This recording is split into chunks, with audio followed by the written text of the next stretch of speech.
There have been many heroes, and even a villain to use the name Superboy, such as the pre-Crisis version of Superman who used this name in his younger years, or in more recent times, the son of Superman and Lois Lane.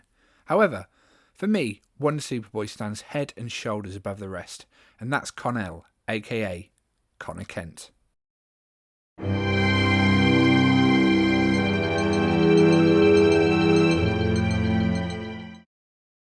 Connor Kent, although this name is not used by the character until a number of years after his debut, was created by Kyle Kessel and Tom Grummett and made his first appearance in Adventures of Superman 500 back in 1993.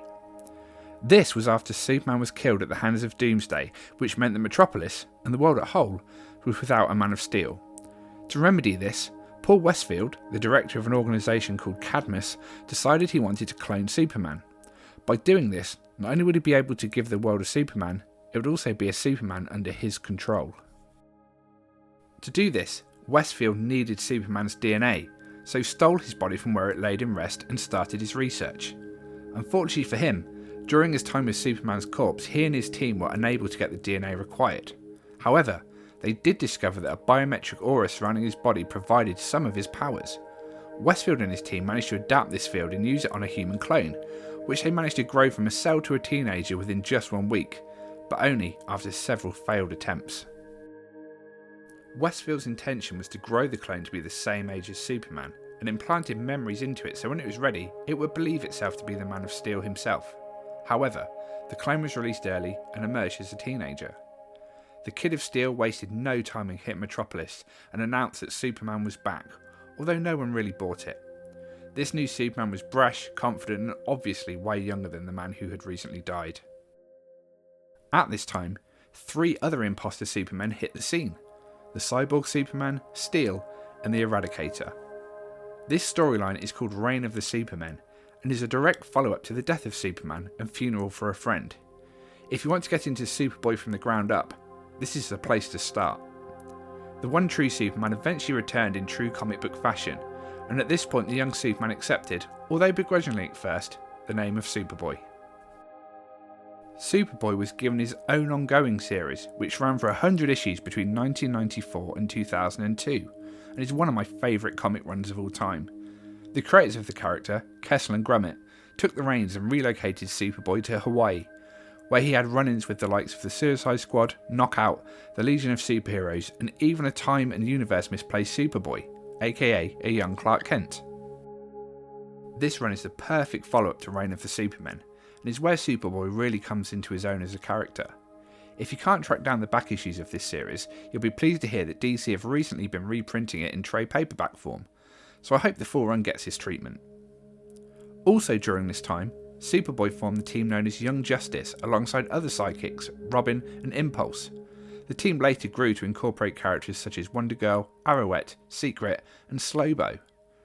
This is another amazing series that ran for 55 issues under the fantastic creative team of Peter David and Todd Nauck.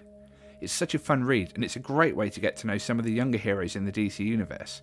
Again, this series has been reprinted in trade paperback form.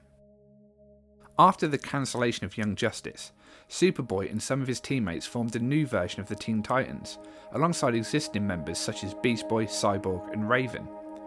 This series was where Superboy dropped his costume and was given a plain t-shirt and jean combo in its place. This run is where Superboy started using the alias of Connor Kent, and where writer Jeff Johns dove deeper into his creation at Cadmus. It was previously believed that Superboy's DNA was from Cadmus director Paul Westfield, but we found that it was actually from Superman's arch-nemesis Lex Luthor. Upon discovering this, Superboy took a turn from the happy-go-lucky character we knew and loved, and became angst-ridden and almost a villain to the Titans at one point. However, things turned out for the best, and Superboy remained a core member of the team.